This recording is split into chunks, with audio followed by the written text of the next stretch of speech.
नमस्कार बच्चों, आप लोगों के लिए मेरे द्वारा संचालित नवबोध प्रकाशक द्वारा प्रकाशित लेखाशास्त्र अकाउंटेंसी क्लास 12 के स्टूडेंट्स के लिए बैक साइड के क्रियात्मक प्रश्नों के हल की सीरीज चल रही है।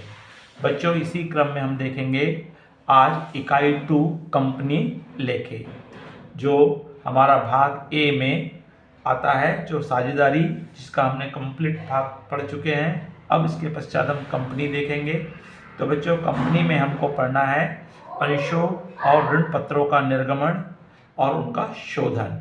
तो आज मैं आप लोगों को कंपनी के अंशों के निर्गमन के संबंध में कुछ जानकारी दूंगा, कॉन्सेप्ट क्लियर करूंगा। उसके पश्चात हम क्रियात्मक प्रश्नों के हल पढ़ेंगे। अगर आप इस चैनल में नए हैं या पहली बार देख रहे हैं तो तत्काल इस चैनल को सब्सक्राइब कर दीजिए, आइकॉन बेल को पुश कर दीजिए, जिससे कि आपको आने वाले प्रत्येक क्वेश्चंस के सॉल्व या हल आपको प्राप्त हो सके। और अगर आपको साझेदारी पार्टनरशिप में से किसी भी चैप्टर्स के क्वेश्चंस का आंसर चाहिए तो आप प्लेलिस्ट में जाइए। आप नवबोध क्रियात्मक प्रश्नों के हल क्लास 12 में आपको चैप्टर नंबर 1 से लेकर के चैप्टर नंबर रिसोल्यूशन तक आपको प्रत्येक प्रश्न के हल आपको मिल जाएंगे। चलिए बच्चों, देखते हैं कि कंपनी में अंशों के निर्गमन किस प्रकार किया जाता है, क्यों किया जाता है। तो इसके संबंध में हम थोड़ा सा आपको मैं कुछ कॉन्सेप्ट क्लियर कर दूं। तो इसमें हमको सबसे पहले, अगर कोई व्यक्ति क्या डालना चाहता है, कंपनी डालना चाहता है,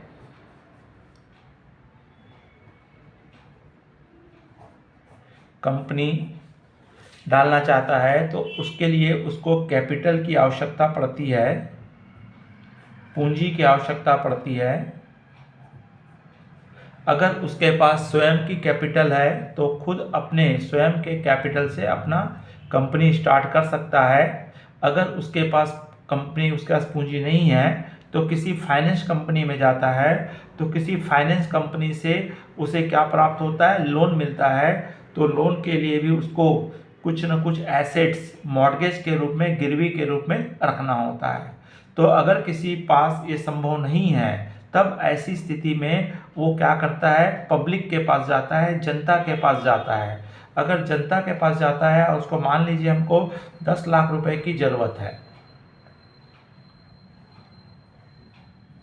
अगर हमको 10 लाख रुपए की जरूरत है, तो अगर हम 10 लाख रुपए किसी एक व्यक्ति से या किसी से मांगेंगे, या हम कहेंगे कि भाई हमारे कंपनी में इन्वेस्ट कर दीजिए, तो कोई भी व्यक्ति हमारे कंपनी में इन्वेस्ट करने के लिए तैयार नहीं होगा।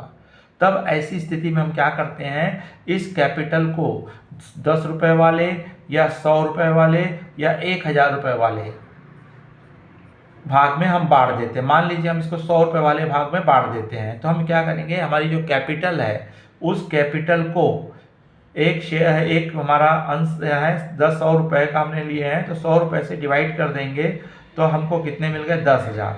तो जो 10,000 रुपये हमारे आए हैं, ये क्या कहलाते हैं, भाग कहलाते हैं, हिस्सा कहलाते हैं। इसी को हम क्या कहते हैं, अंश कहते हैं। इसी को हम क्या कहते हैं, शेयर कहते हैं। तो हम कह सकते हैं हमारी कैपिटल जो है, इसकी जो कैपिटल थी वो 10,000 कितने भागों में बढ़ गई है, 10,000 अंशों में बढ़ गई है।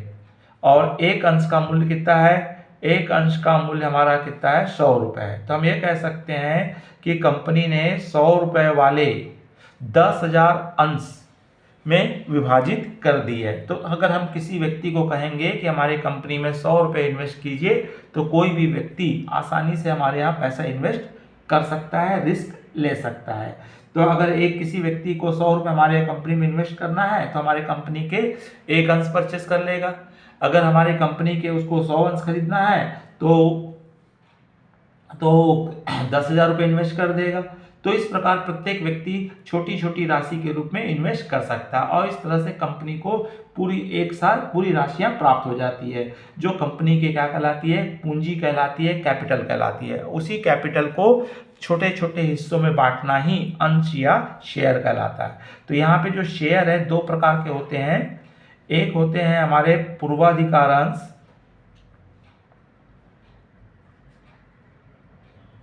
जिसके सामने 8%, 10%, 9% लिखा रहता है, जिसको हम प्रेफरेंस शेयर कहते हैं, प्रेफरेंस शेयर। और दूसरे होते हैं हमारे समता अंश होते हैं इक्विटी शेयर, इक्विटी शेयर जो ऑर्डिनरी शेयर कहलाते हैं। तो यहाँ पे समता अंशों के तुलना में पूर्वाधिकार अंशों को कुछ विशेष राइट्स मिले हुए हैं, कुछ विशेष अधिकार मिले हुए हैं, इसलिए इनका नाम पूर्वाधिकार अंश पड़ गया है। जब कभी भी कंपनी अपने लाभ का वितरण करेगी, लाभांश बांटेगी, तो उस समय पहले लाभ पाने का अधिकार पूर्वाधिकार अंशों को होता है, प्रेफरेंस शेयर होल्डर्स को होता है। अगर किसी कारणवश कंपनी बंद हो जाती है, तो जब पूंजी कैपिटल लौटाने की बारी आती है, तो सर्वप्रथम पूंजी पाने का अधिकार किनका होता है? पूर्वाधिकार अंशधारियों का होता है। तो ये दो विशेष अधिकार मिलने के कारण ही इनका नाम क्या पड़ गया है? पूर्वाधिकार अंश। और जिन अंशों को ये अधिकार प्राप्त नहीं है तो वो सब अंश हमारे क्या कहलाते हैं? इक्विटी शेयर, समता अंश कहलाते हैं। अब इन्हीं अंशों को कंपनी मार्केट में किस तरह से लाती है? जिसको हम कहते हैं अंशों का निर्गमन कहते हैं।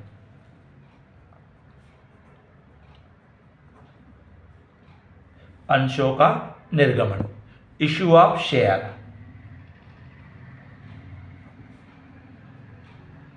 तो कंपनी अपने अंशों को 3 उद्देश्य से मार्केट में लाती है।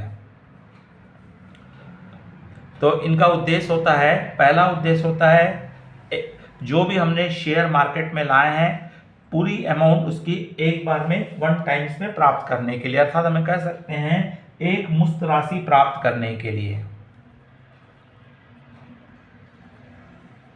एक मुश्त राशि प्राप्त करने के लिए, लम सम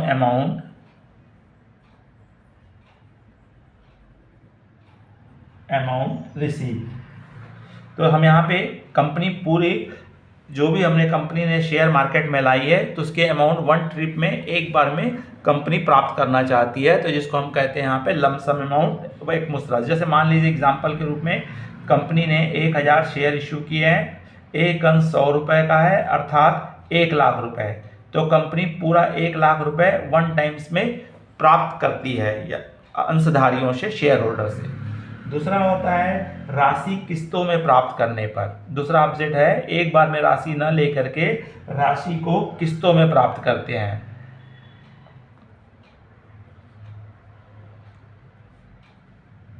किस्तों में प्राप्त करने पर, अर्थात हम कह सकते हैं amount receive in installment, amount received in instalment.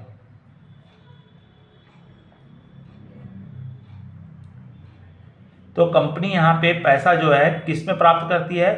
किस्तों में प्राप्त करती है, 1 टाइम में न लेकर के किस्तों में लेती है। तो कंपनी यहाँ जो किस्त में लेती है उसकी कंपनी की हमारी 4 किस्त होती है। जैसे मान लीजिए हमारे 100 रुपये वाले एक अंश हैं, तो कंपनी पहला इंस्टॉलमेंट होता है ऑन एप्लीकेशन।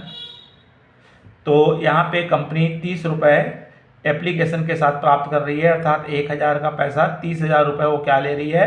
पहले इंस्टॉलमेंट में जब आप आवेदन करोगे तब उस समय आपको कितना रुपये देना पड़ेगा? आपको 30 रुपये प्रति अंश की दर से देना पड़ेगा। दूसरा होता है कंपनी किस में लेती है? अलॉटमेंट में लेती है। तो कंपनी हमारा दिया आवंटन में लेती है, अलॉटमेंट में। तो अलॉटमेंट में लेगी, उसके पश्चात फर्स्ट कॉल पे लेगी, तो इस तरह से वो अलॉटमेंट लेगी, जिसको हम कहते हैं यहाँ पे ऑन अलॉटमेंट।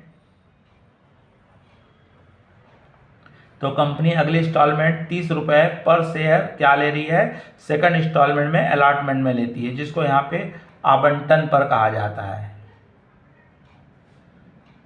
चौथा होता है ऑन फर्स्ट कॉल, प्रथम याचना पर। तो कंपनी यहाँ पे आपको क्या ले रही है? फर्स्ट कॉल पे लेती है, जिसको मान लीजिए 20 रुपीज़ है, तो 20 रुपीज़ इंटू 1000 रुपये। तो इस तरह से 20,000 रुपये आपको फर्स्ट कॉल में तीसरे इंस्टॉलमेंट में देती है। और सेकंड हमारी होती है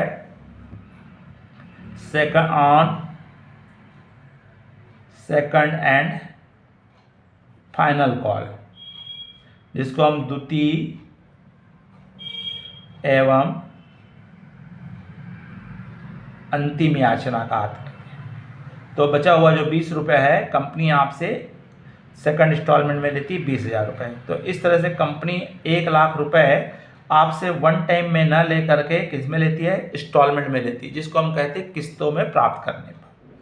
तीसरा हमारा कंडीशन होता है यहाँ पे आपका अन्य किसी प्रतिफल के रूप में, अन्य किसी प्रतिफल के रूप में, जिसको हम कहते हैं यहाँ पे कंसिडरेशंस वैल्यू।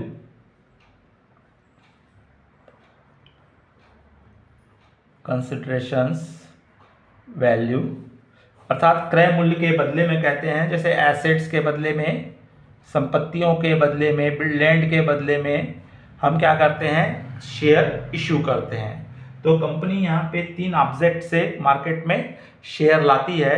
एक लंप सम अमाउंट प्राप्त करने के लिए, दूसरा पैसे वो किस्तों में प्राप्त करती है, या अगर मान लीजिए उसको मशीन परचेस करना था 50,000 रुपये की और मशीन के लिए उसको पेमेंट करना था, तो पेमेंट के लिए कैश नहीं है, तो ऐसी स्थिति में विक्रेता को, जिस कंपनी से हमने मशीन खरीदे हैं, उस कंपनी के सामने हम ऑफर रखते हैं कि चाहें तो आप हमारे कंपनी के शेयर ले सकते हैं।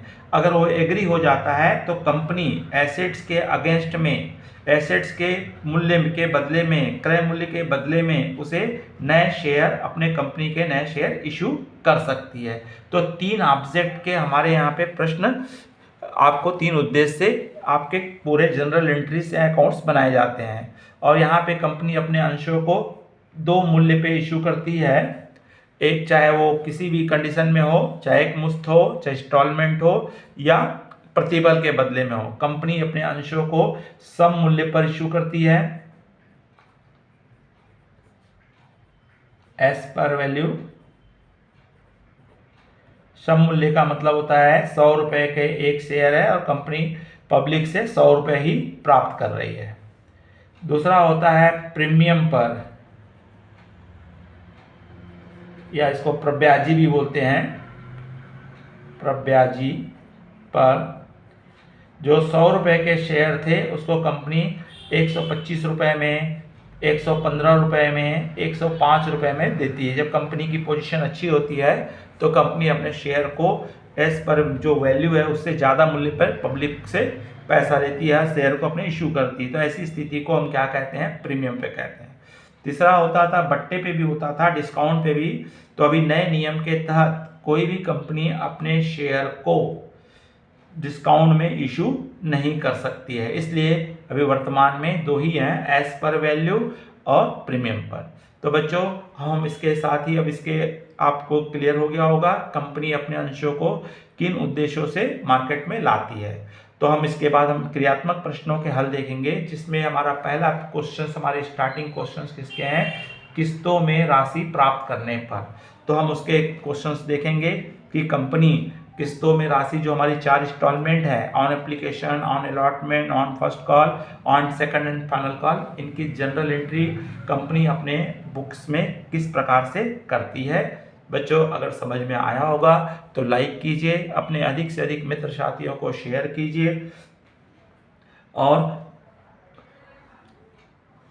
नमस्कार, जय हिंद, जय भारत।